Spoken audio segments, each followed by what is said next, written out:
Texans in an interesting position heading into a game that some would say is a measuring stick. DeMeco Ryans says it's way too early. Is it? Let's go inside the locker room. What it is, let's get it. Hey, locker room, yeah, we in the locker room. Texas talk, yeah, you know what we about to do. Localize, every angle's what we really do. We the source, we the pulse of the city too. Landlocked, got the game in the headlock. Localize every time, can't stop, won't stop. It is the locker room, number one source for Texans digital content. I'm Landry Locker. You can see me here every night, 10:30, Monday through Friday. You can also see me and hear me with Cody Stutes, SNL every morning. Not during the season, throughout the year. There is no off season when it comes to this stuff. Let's get into the state of the league. We always do this after the Monday Night Football concludes. We do the localized state of the league for the Texans. We'll also hear from DeMeco Ryans. I asked him. I've been telling you, if you follow this channel, if you're a frequent visitor of this channel, I told you, hey, hold your breath on Christian Harris coming back after 4 weeks. Don't hold your breath on that. Sometimes DeMeco's a little secretive about injuries. I asked him about Christian Harris. We'll hear what he said in a sec. Well, let's just go through the state of the league real quick. You have two 4-0 teams. One of them you play in December, the Kansas City Chiefs. The other you played a couple of weeks ago, the Minnesota Vikings. You have 7 3-1 teams, including the Houston Texans. The Texans right now, they're going to be facing another 3-1 team in Buffalo on Sunday. Stephon Diggs versus his old squad. I think he's going to speak. I don't know. He kind of gets to decide that himself for whatever reason. I think it's a joke, but he gets to decide that for whatever the reason, whatever the process, whoever's fault it is. But we'll hear from him probably this week if he wants to. Texans versus Bills on Sunday, 2 3-1 squads. Then we have 13 2-2 teams. That's a good stat for the Bill O'Brien. It's an 8-8 league. We have 13 2-2 teams. We have 9 1-3 teams, and then we have 1 0-4 team, which the Texans just beat the Jacksonville Jaguars, who are as good as dead. Did y'all see Doug Peterson acting surprised that he would be asked about his status as head coach? What surprises you about that? Your owner came out and said that you had the most talented team in franchise history. You just paid a quarterback one of the heftiest contracts in the history of football, and you're the only winless team in the NFL. And you're surprised you're being asked about your status? What in the hell are you surprised about, my friend?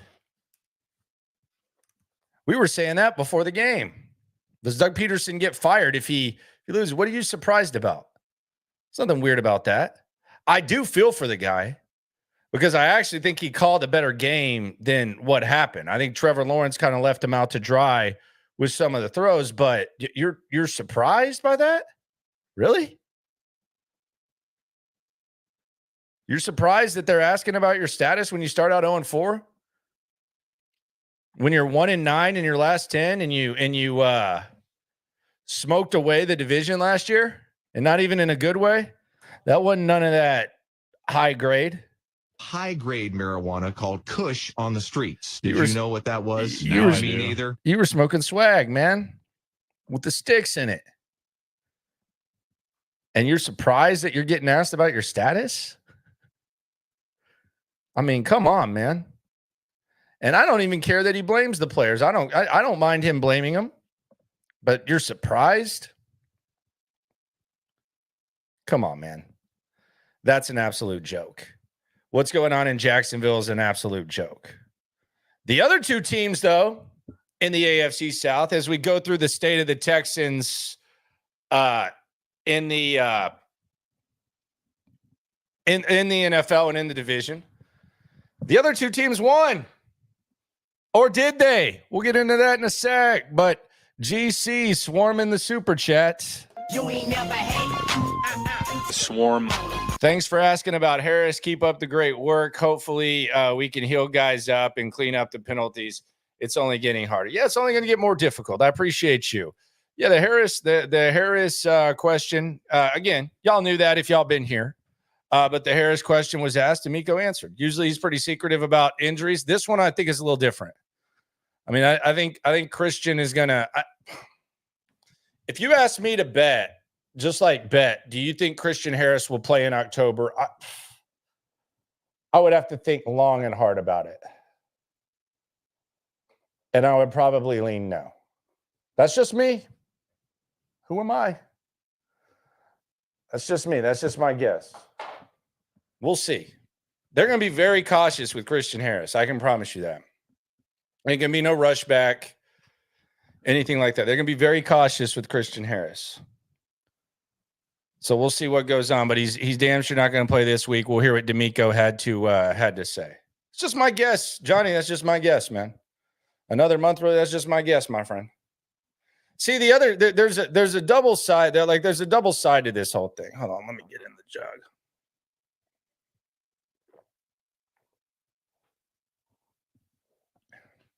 There's a double side to this whole thing. It's damn sure not a hamstring, Patty. And this is what I'm talking about. This is what happens when you're secretive about injuries. Look, I think there's a benefit to being secretive about injuries, but it's not like it's not a league-wide thing. It's DeMeco's philosophy. Different coaches have different philosophies. Some of the best coaches of all time have been extremely secretive about it. So I understand that and I get it. But sometimes whenever you're secretive about it, then you get to where people are saying, man, Christian Harris is going to be back in 4 weeks. What? He's out this long. How is he going to be out this long for this? And then people were acting like he's been out with that hamstring for, 3 months? I mean, he's been out since camp. He's practiced for like 10 minutes. And it's so secretive that people are asking,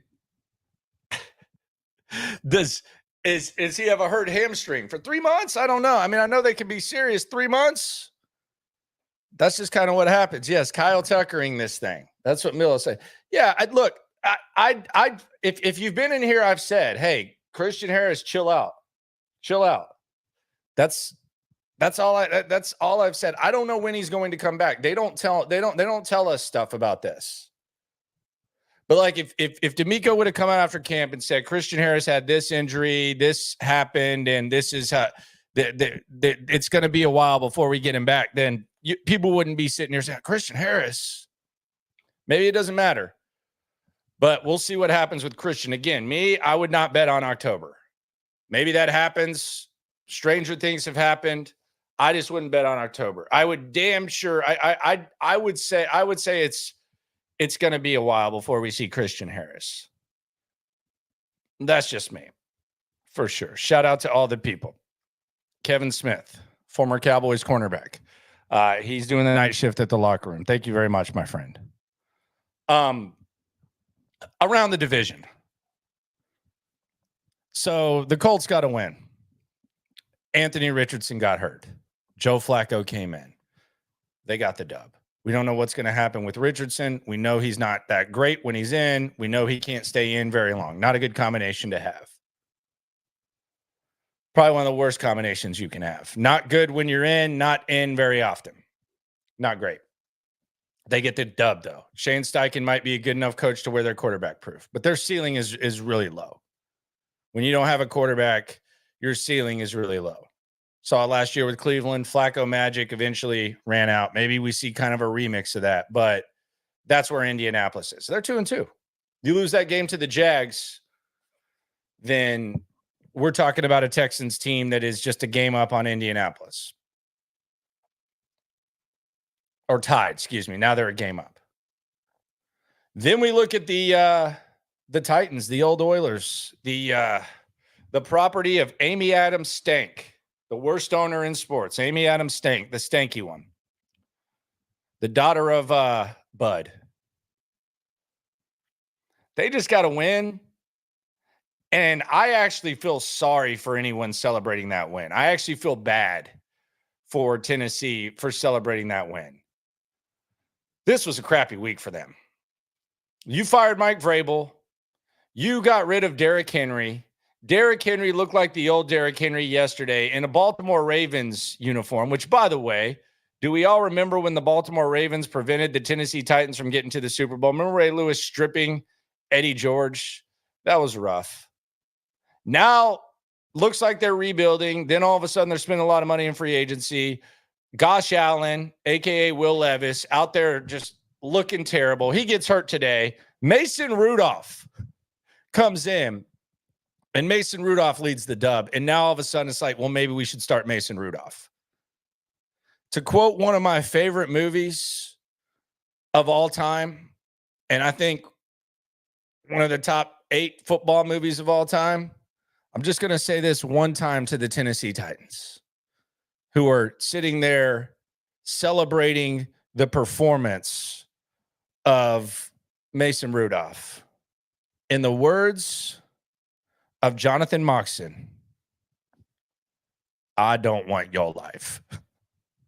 I don't want your life. That's not the life I want. I don't want your life, Tennessee Titans. That is awful.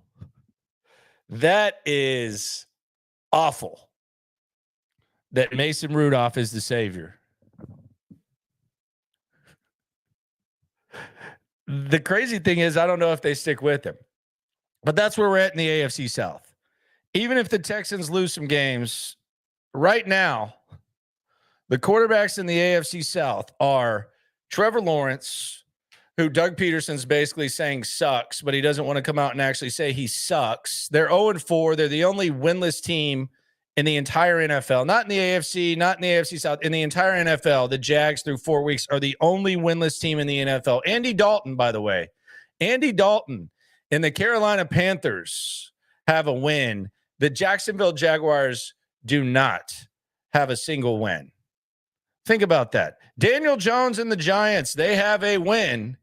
Trevor Lawrence and the Jags do not have a win. Jacoby Brissett and the Patriots, they got a win. The Jacksonville Jaguars with Trevor Lawrence do not have a win. Mason Rudolph and the old Oilers, Amy Adams Stank team. Mason Rudolph and the Titans, they have a win. The Jacksonville Jaguars do not have a win. I don't want your life either. The entire AFC South is an absolute disaster. It's a disaster. Some of these teams could end up competing with the Texans. Like there could be a scenario where the division is up for grabs or something in November, December. Maybe the Colts just keep riding the ship. They got a soft spot of their schedule coming up. They're not doing anything. Like there's not going to be any switch flipped where all of a sudden they have like some magical run. It's smooth sailing from here. And DeMeco Ryans insists that you can't measure yourself this early in the season. My question is, when can you? When can you? Because I disagree with DeMeco here. I think this is a great opportunity to measure yourself. Last I checked, I think the Texans were a 1-point favorite. I've seen the Bills as a 1. This thing's going to move, and it's gonna smooth it out probably on Wednesday. I think you can measure yourself week 5. We're going to be over a 4th into the season. Buffalo's a good team. They're coming off a loss. You really kind of want to measure yourself at some point against an elite team like DeMeco and the Texans. What's the best win of the DeMeco era? This would be the best win of the DeMeco era. Now, obviously, you got to follow it up with a good performance, and it's 1 week at a time and all that crap. Yeah, I get it. But let's look at the teams that the Texans have beat in the DeMeco era. They beat the Jags with Trevor Lawrence. We know he sucks. They beat Pittsburgh with, I think Pickett was the quarterback. He sucks. Derek Carr, he's pretty good. Baker Mayfield, Burrow, Kyler. So I think this would be the equivalent of the Cincinnati game last year, which was in November 12th, which was on November 12th. So that was obviously a little bit later in the season. But I think a win here over Buffalo. I think it would put you, like, as far as regular season dubs, I think this would be up there with the Cincy game last year. I said regular season. I'm not counting playoffs. But yeah, the DeMeco era, I think this would be the best. For sure. The Texans -1, I'm staying the hell away from that. I'll be honest with you. I'm staying the hell away from that. Don't even throw that at me. I'm not no.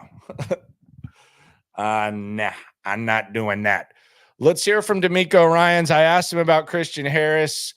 He gave an answer. I also asked him about Steven Sims and some other stuff. Here was DeMeco Ryans. John McClain. Oh, man. What do you think about the game last night in Baltimore, winning that game so decisively? Baltimore is a tough place to play.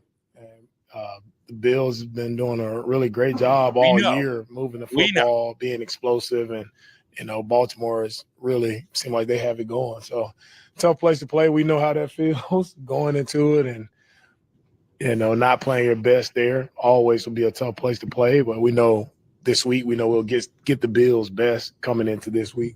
To be 3-1, 4 games in, which is a goal. How do you feel about just kind of where the team is, where it stands, things you can improve on, things going well? We suck. And with where we are now, we're just excited for the next one versus the Bills. Like a really good opponent coming in to our house, so we're excited. We're fired up about this matchup. We know they're not feeling their best after the loss, and we're not feeling our best after how we won the game. We're excited about the win, but there's a lot of things to clean up, a lot of things for us to fix. We're excited to fix it off of a win, but we still have to get us right as a team, and we'll continue to work on that. Any update on Christian Harris? Did he practice this week? No, Christian won't be practicing this week, so he's still on the road to recovery. He's doing well, on the right track. We'll get him when we get him. You guys had a lot of DBs, even some of the linebackers, play 100% of the snaps, 98% of the snaps through these first 4 games. Is that something that is just necessary the way you want to play defense? And how sustainable is a large snap count like that for your guys?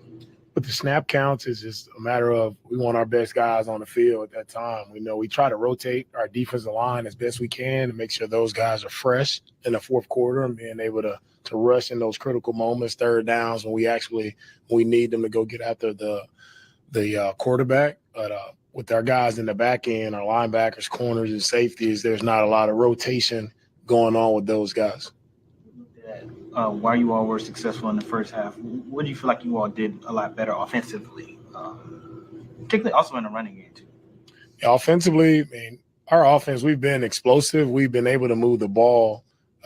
We've had drives get stalled, and we haven't scored touchdowns in the red zone as best we would like throughout this season. So we just had to continue to be as explosive as we're being, but make sure we get points off of those explosives. As a coach, I know you talk about swarming. When we think of swarming, it's 6 guys going for a tackle.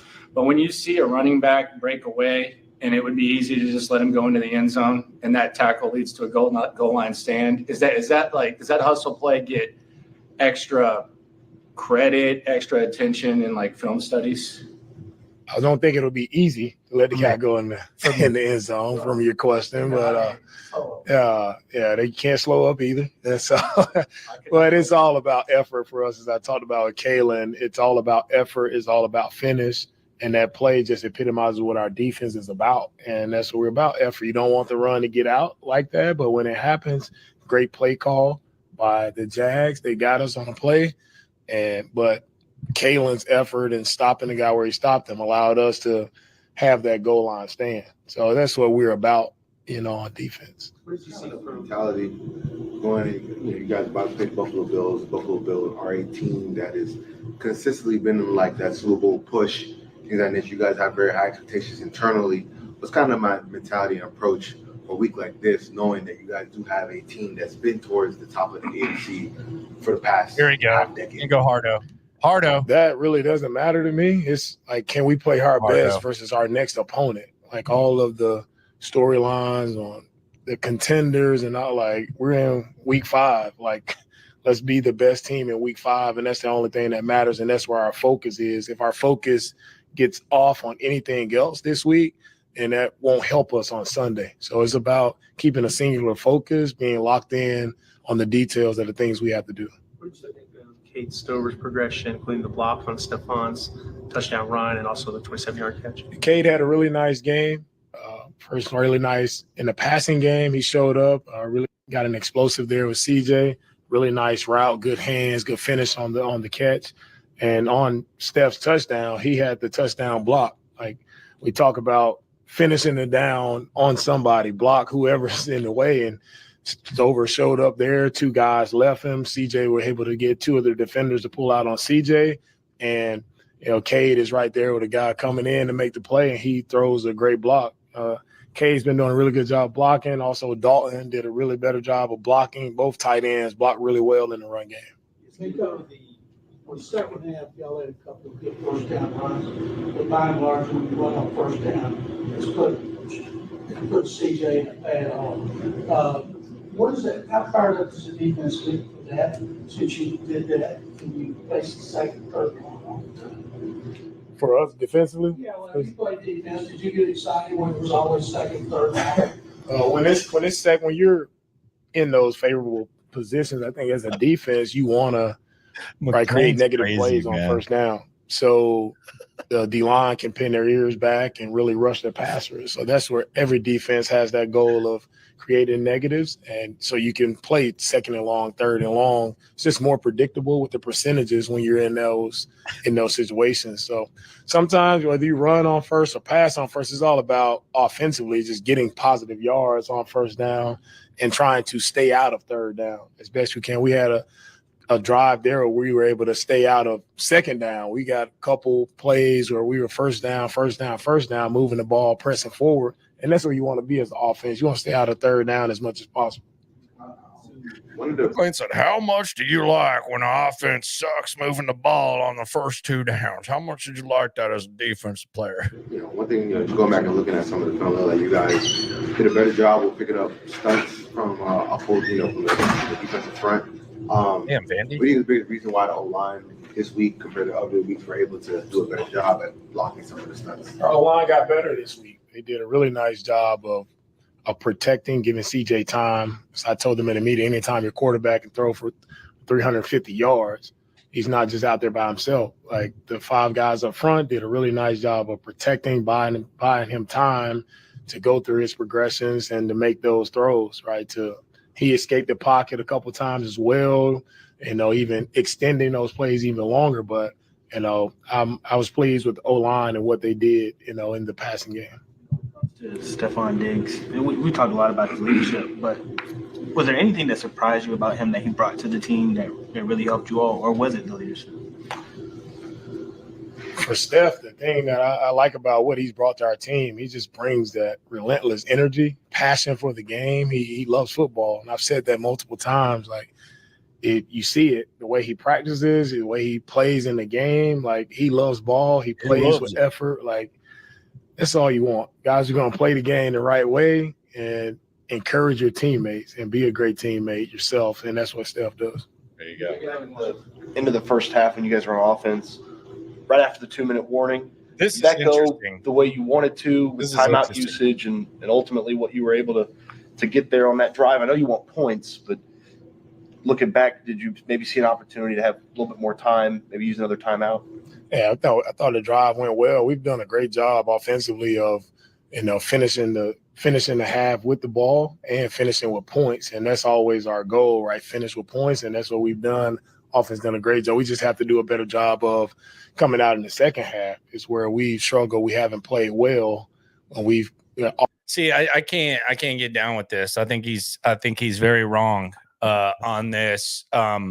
Unless he's not trying to maximize as many points as possible. And the reference that Stutz is making, and we actually made this morning on SNL, and it was in the moment, it was kind of questioned. A lot of times you kind of look back and you look at stuff, but this was kind of in the moment. But they had the 23, and it was the drive started at 3:49. And the goal, I'm sure, of that drive, like at first, is you want to take all 3:49, especially with Tunsil out, and you want to make sure that you take the lead into the half and perhaps steal some points. But after the 2-minute warning, there was a 23-yard gain to Nico Collins, got them inside, like near field goal range, at least worth the field goal attempt. And they didn't snap the ball till there was 1:15 remaining. And then there was some penalties. You know, you're a penalized team, so that shouldn't surprise you.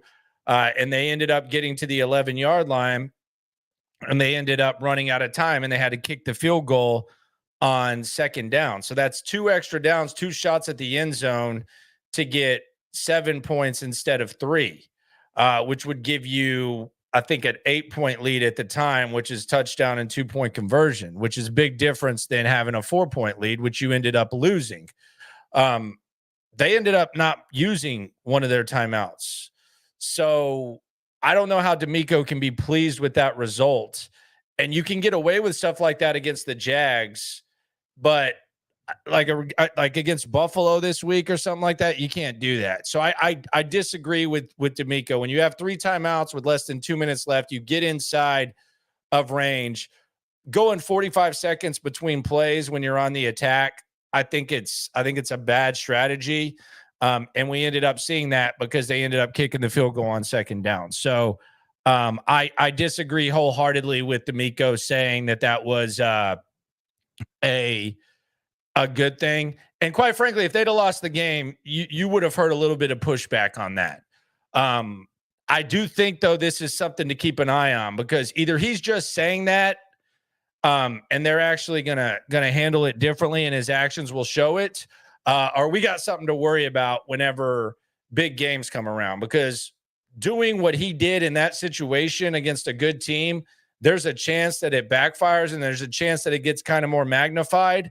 But it was not well executed at all. And you weren't risking anything extra by letting the clock go down the way it did. Now, if the pushback from him is, we would have we got penalties which threw us off our schedule. You're one of the most penalized teams in the league.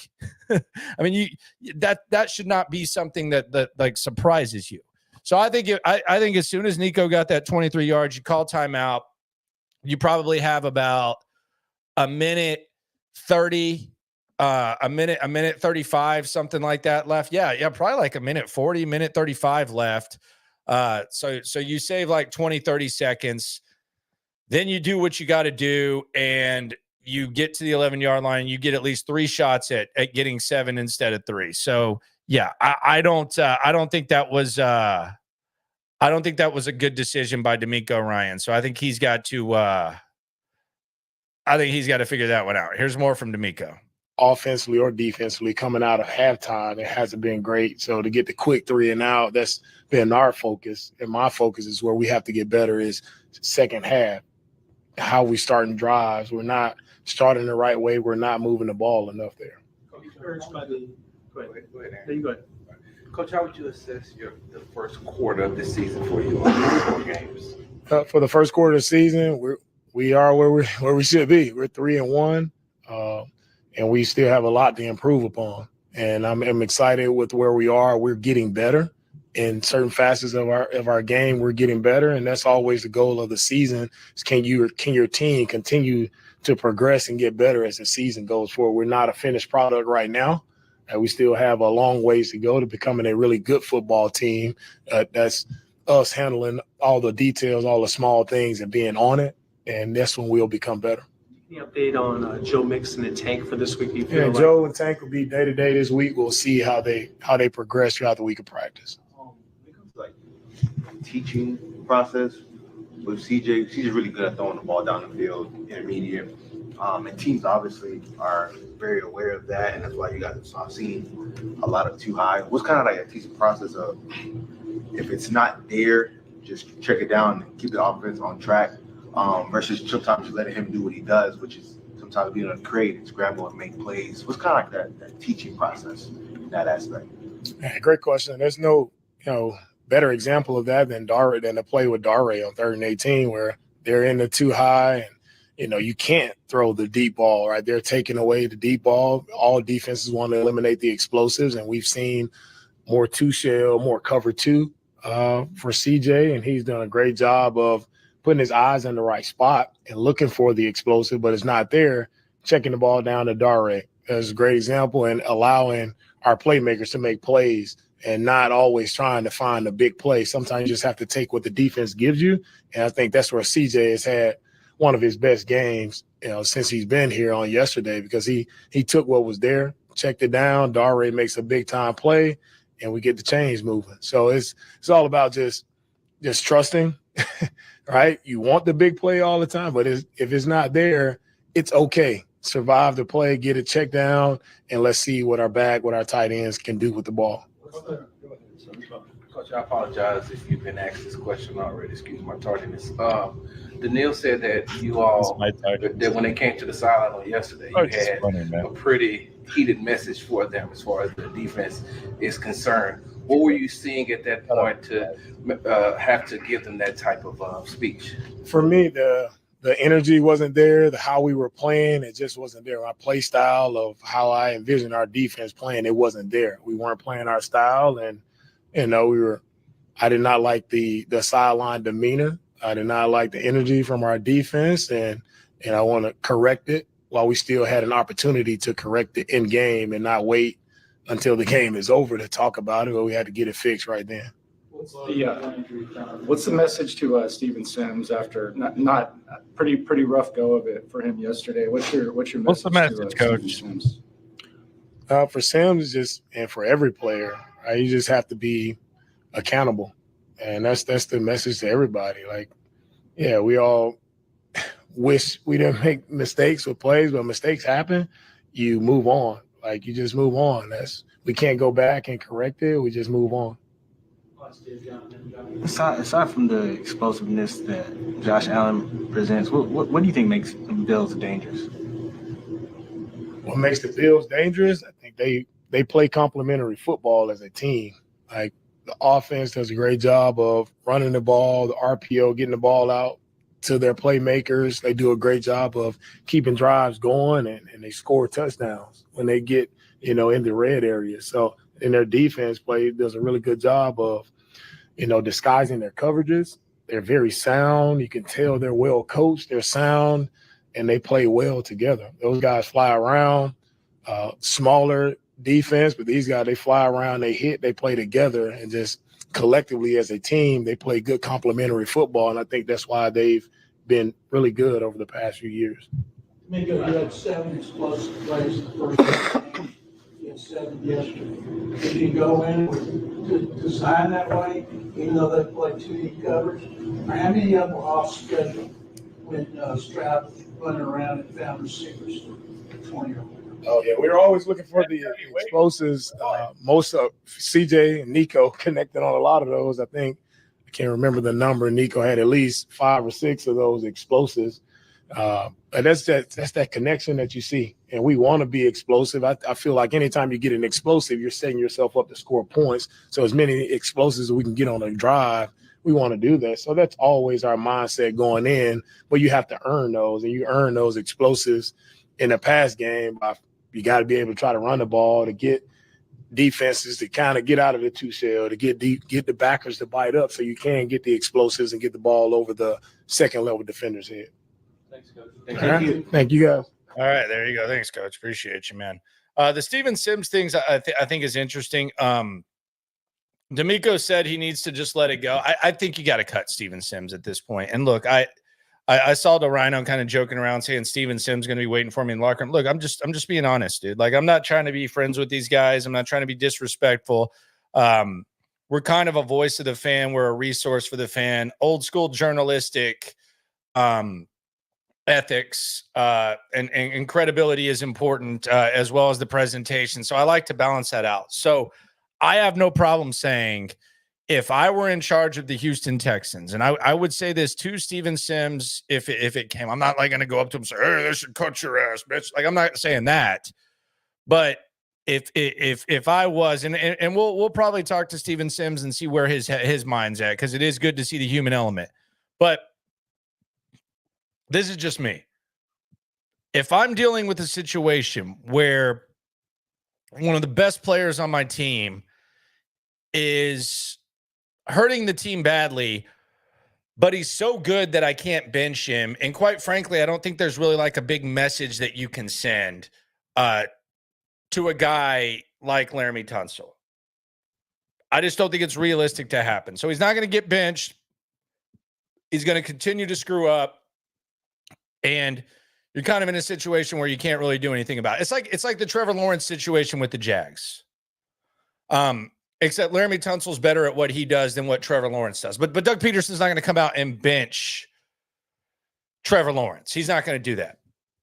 But if I'm in that situation, then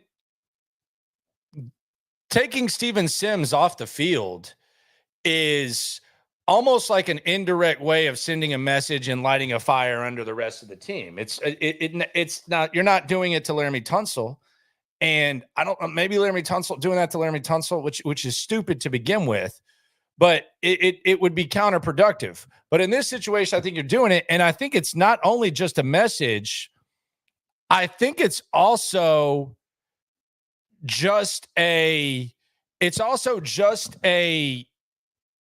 necessary thing, because here's the thing. Here's the thing about Steven Sims. We talked about this last week.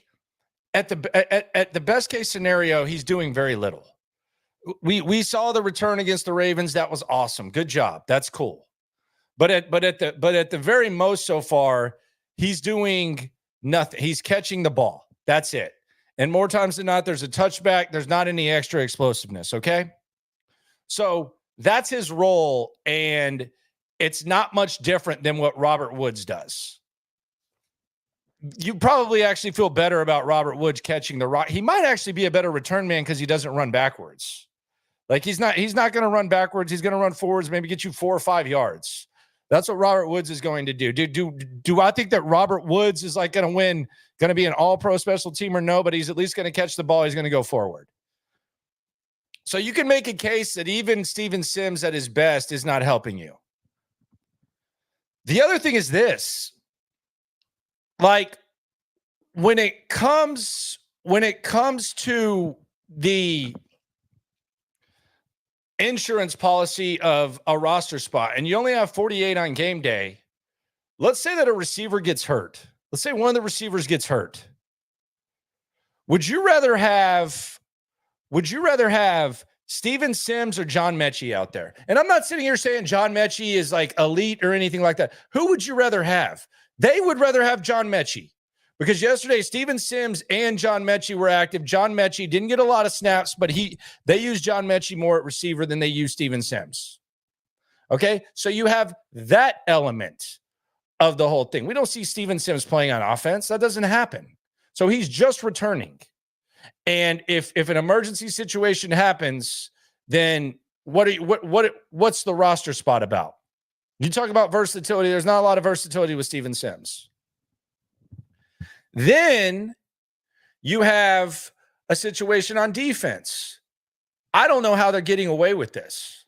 I have no idea. I actually think it's pretty effing impressive to be 3-1 and doing what they're doing. And maybe this is going to continue. It's crazy to think about in the way that we look at the NFL right now. They're playing 2 effing corners right now. Like whenever we're like talking about cornerbacks, a lot of times we're like, who's going to be the number 3? Who's the 4? Oh, who's the 5? Who's the next? Dude, they are literally pretty much playing 2 effing cornerbacks right now.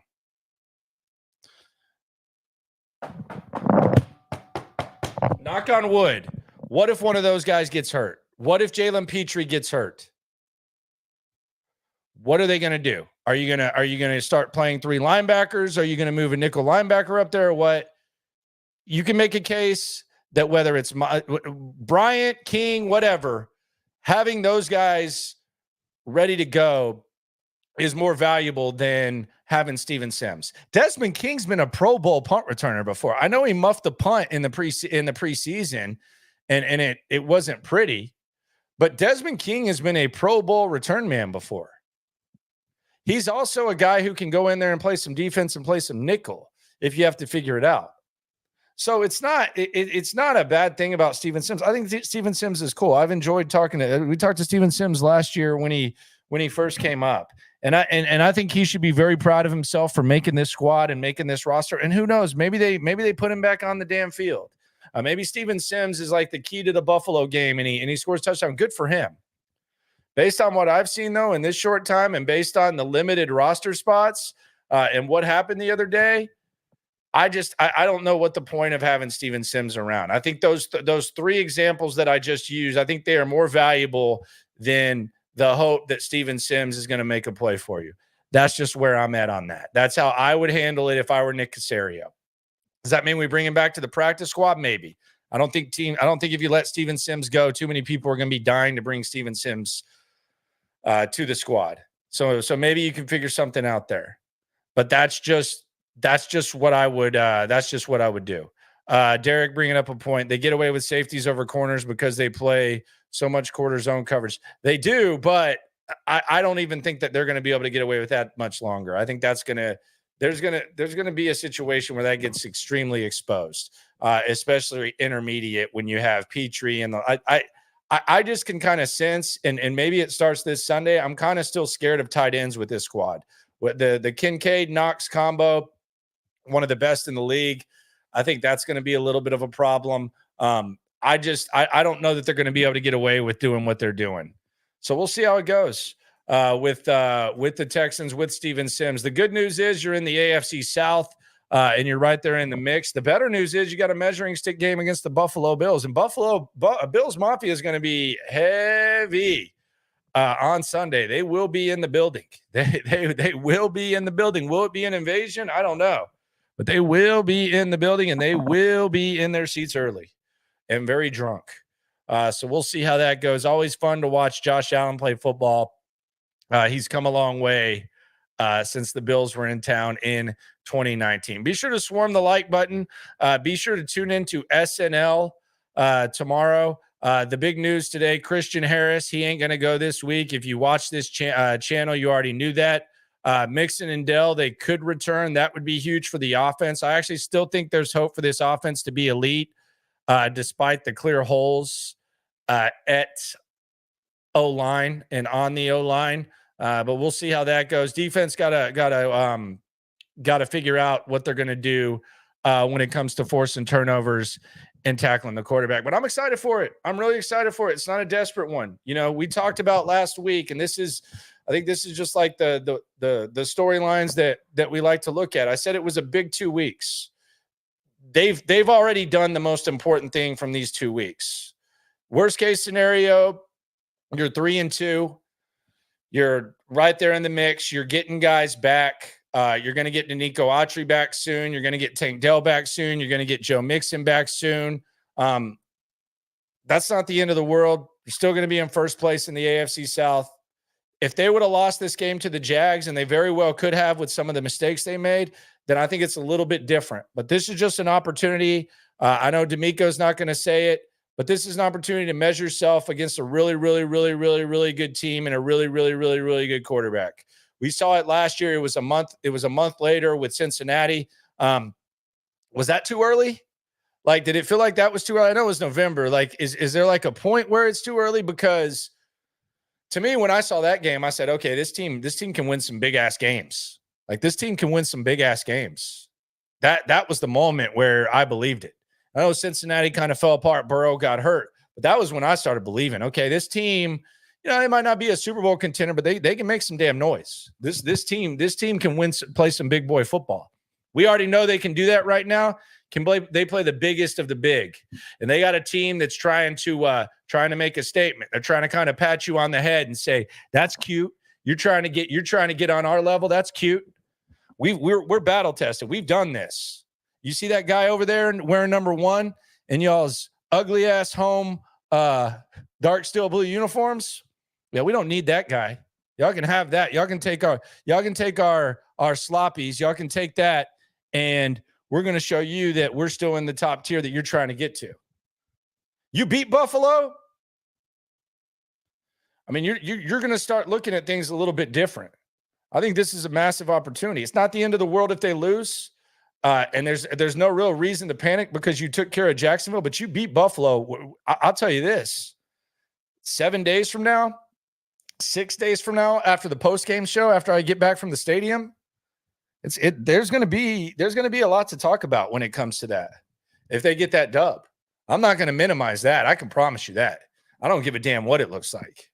We're to the point right now with the Texans where when you're talking about the kiddie pool and you're talking about the Anthony Richardsons with the floaties on, and you're talking about Caleb Williams sitting over there in the sandbox painting his nails, and you're talking about Trevor Lawrence sitting next to Caleb Williams painting his nails, brushing his hair. When you don't look good against the guys that are in the kiddie pool, the quarterbacks that are in the kiddie pool, the teams that are in the kiddie pool, then we can style point that. You go out there, you beat Buffalo. I don't give a damn if you have 16 penalties. That's a big dub, man. That's a big-ass dub. And you're going to have plenty of chances. December as well. But you stack up a dub like that, and you're sitting there right now, you're the 2 seed because of conference record. It's a big dub, man. It's a big dub. It's kind of like layers. They're not in the pillow fight of the AFC South. They put the Jags in the very back. Titans and Colts. I mean, they're hyping up Joe Flacco and Mason Rudolph. It's where you're at. Don't minimize this one. Don't let anyone do that to you. Don't get baseballed in this crap. I know we got Astros playoffs tomorrow and stuff like that. That's gonna be a good time. Don't get baseball. Don't let football turn into baseball. If you want to act like it's the end of the world after a dub, cool. If you want to say a win is a win, cool. If you want to say this is the biggest win ever and we're contenders, cool. That's why football's popular. That's why baseball's not. You ever talk to, and I love baseball. I can't wait for the playoffs. One of my first loves, baseball. America's pastime. Football is America's present time now. You ever talk to a real baseball fan after like a fun series in April or May, June, even July, even August? It's early. It's early. It doesn't mean anything. What the hell did I just waste 3.5 hours for? Oh, they're playing tomorrow. Yeah. That's what makes football so popular. It's a good sport, but there's magnitude. If baseball had 17-game season where, let's say, the same pitcher pitched all 17 games, let's say Justin Verlander in his prime is on the bump 17 games, and we're just stacking up freaking stadiums, it'd be just as popular. Same thing with basketball. That's what makes football cool. It's a reaction. What's true today is not true tomorrow. We're going to be wrong about stuff. It's fine. But I think this is a measuring stick game. Don't let anyone minimize it. It's going to be a good one. I'm looking forward to it. It's going to be a hell of a lot of fun. Cannot wait for it. And maybe we get to see Tank Dell, and maybe we get to see Joe Mixon. Man, you know what though? I could see Mixon sitting there saying, "Man, you know what? I want to be 100% for this Buffalo game. F them. I've been in the same damn, like, look at Joe Mixon's situation. What has Cincinnati been trying to do the last few years with Mixon? Trying to chase them damn Chiefs, man. Chase them damn Chiefs. So close to winning a Super Bowl. So close to returning to the Super Bowl. Who was in their way? Buffalo. Buffalo trying to do the same thing. Didn't get as close. They got pretty damn close. He's got to hate the Bills, man. Diggs, all of them. And then Tank. Will Kunkel saying he thinks Tank's going to go, barring a setback. It was just a chest. I don't think he like broke a rib or anything like that. But he got the crap knocked out of him. So we'll see how it goes. Going to be fun. The offense. I think the offense needs some explosiveness. I think they need some Tank Dell. They need some explosive, man. It just doesn't seem as explosive. I know the defenses are running what they're running. I get that. But get Tank out there with Diggs, with Nico, with Mixon. I think Mixon makes the offensive line better. Mixon is the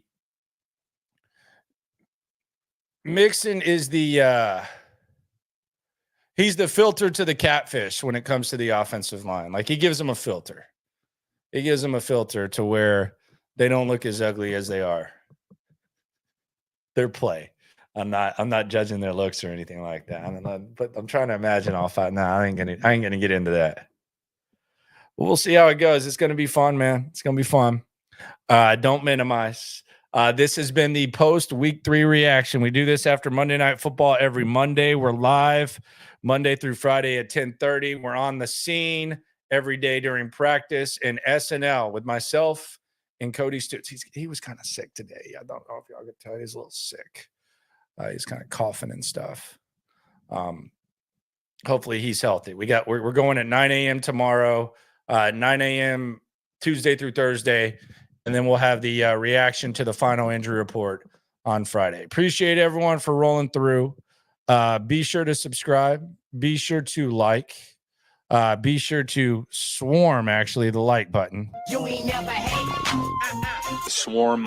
And I appreciate y'all for coming through. Always remember, when it comes to this Texan stuff, don't minimize it, maximize it. And most importantly, always remember, we're in this together. Gracias, mi amigos. Every time, can't stop, won't stop. Yeah, we top 2 and we not too plugged in daily digital on YouTube. We got taste for days, opinions to give, we got takeaways.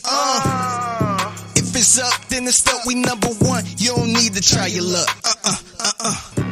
Locker room, yeah, we in the locker room. Texas talk, yeah, you know what we about to do. Localize, every angle's what we really do. We the source, we the pulse of the city too.